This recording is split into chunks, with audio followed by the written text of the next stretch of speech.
So a jury has been seated in the $1.6 billion defamation case against Fox News. Dominion Voting Systems is accusing Fox of knowingly pushing false claims about Dominion's voting machines and claims that the 2020 election was rigged. ABC's Faith Abube joining us now from outside the courthouse there in Wilmington, Delaware. And I understand you've got a little breaking news. A judge has decided to appoint a special master. Yeah, Kara, that happened just moments ago. The judge appointed that special master to look into whether Fox has turned over all evidence in this case to Dominion. It comes after Fox was sanctioned last week for a delay in turning over some of the off-air recordings that they had, including one where Rudy Giuliani was essentially saying that he didn't believe the election fraud claims that he was about to make on TV. And then he went on TV and basically said the opposite of what he was saying on that recording. Kara, the fact that they've appointed the special master, this is a big deal, and of course we'll have to wait to see what he finds, if anything at all, in this case. All right, so what else can we expect to see today? I mean, there's a lot of high-profile Fox News names that should be taking the stand, right?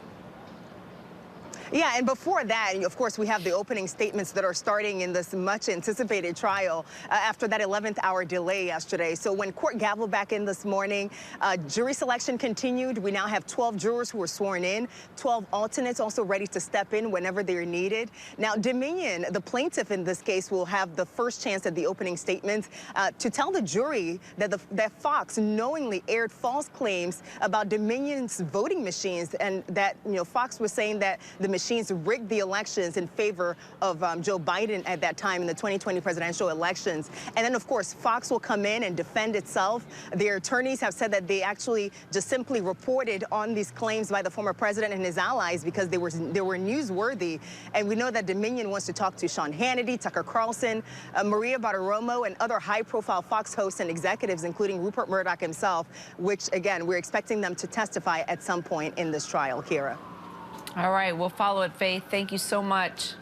Joining me now for a little more insight on this from a legal perspective, professor at George Washington Law School, Catherine Ross. So, Catherine, you actually told our producers you thought this case is extraordinary, not only for Fox, but also the First Amendment. Let's delve into that. Yes, thank you for inviting me. It's extraordinary in many respects. And the first is simply the facts. You couldn't make these facts up for a hypothetical. The number of instances, the flagrance of the lies, the conspiracy theories, but most important, what we've already seen of the evidence that was produced in discovery. And it is highly unusual to have these real-time admissions by the speakers and the publishers. Fox is the publisher of the information, the falsehoods, saying that they knew that these statements were false, that they were presenting as facts, and the ones they didn't absolutely say, I don't believe it for a minute, they had more than sufficient reason to suspect there was no backup there and that the statements were false, which puts them in reckless disregard of whether the statements were true or not. And the legal requirement for Dominion here, because this is the press and there's a special law for defamation claims against the press or about matters of public interest in this kind of situation, as actual malice, which doesn't mean what you and I mean when we say it. It means they either knew or proceeded with reckless disregard that the statements were false. So that's Catherine, extraordinary. Right. So what do you think this could mean for Fox News in the long term? Their ability to operate, continue with these shows, because as we know, there's a lineup of different hosts, and some of whom are very controversial and are very opinionated. And, the way you and I define a journalist, we wouldn't define some of these hosts as real journalists. They share their opinion, and they have certain relationships with certain people, right? And they have I guess, an intention with their various shows. So, this is kind of a sticky area. I mean, it no doubt will impact the organization. It's very sticky. And first, I'd like to say there's a difference between opinionated and opinion. Opinion is protected by the First Amendment. But the judge has already gone through each of the falsehoods that Dominion pointed to, more than 130. And in each instance, he said, they are false. They're clearly false.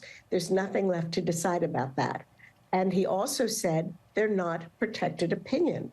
Opinion is only protected to the extent that it says, I'm looking at a set of real facts, and here are the conclusions I draw on which reasonable people can differ. But if you're talking about falsehoods, then that's not an opinion. Right, pushing falsehoods, pushing a false agenda, right?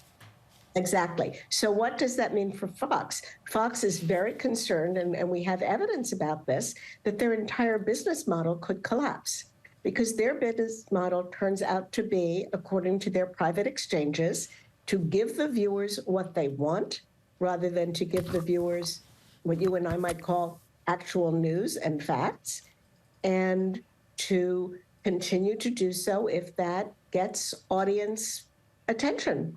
So it's a serious problem for Fox if they lose, as I think they are likely to at trial.